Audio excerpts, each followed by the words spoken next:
HIV funding crisis, and the Ministry of Health is urgently seeking a budget review to secure at least 5 billion Kenya shillings within the next 3 months, an additional 13 billion in the next financial year to keep the HIV mitigation programs afloat following the USAID funding freeze by the Donald Trump administration.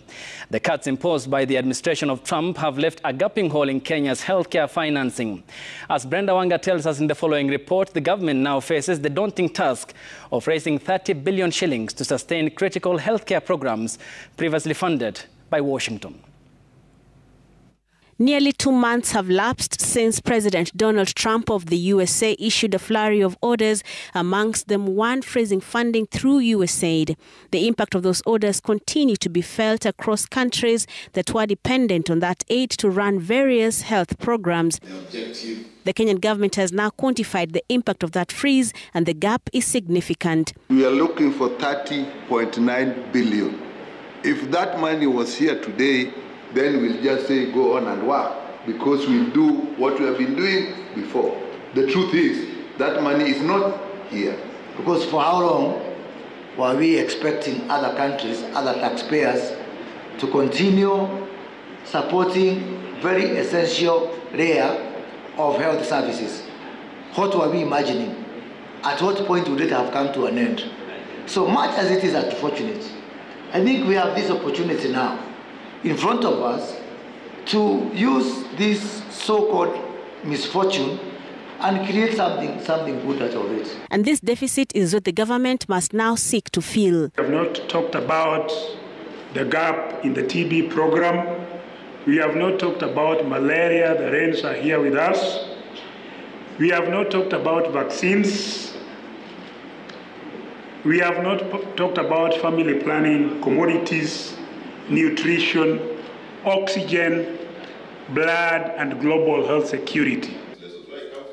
Both the county and national governments are now mulling over ways of bridging that gap, and their first stop is the doorstep of the National Assembly. But before the legislators act, the two arms of government will have to work with the existing allocations. For members of parliament, I urge you to advocate for increased budgetary allocations to the health sector, particularly for HIV and other programs that were supported.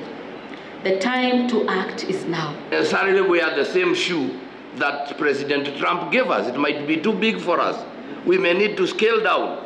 We may need to relook at so many other things. As we set the next meeting, which shall be purely technical, for sustainable financing of the health sector post the aid freeze, the high-level meeting resolved to, amongst other things, reorganize existing health workforce, including those affected by the freeze, to support HIV services, to support local manufacturing of essential commodities, to integrate HIV, TB, malaria care and treatment into the SHA benefits package. But before that takes effect, the ministry was taken to task on the efficacy of SHA as currently constituted. Whatever else that was accompanying it in an air-conditioned room at Serena Hotel, there's somebody in Kavanzweni who doesn't know what to do. About SHA, they have paid and it's not working. So, Waziri, please call us into a serious meeting where we can tell you the truth about what is happening on the ground.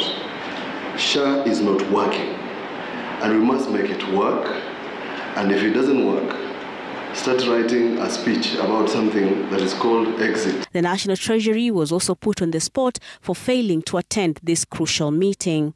Brenda Wanga, Citizen.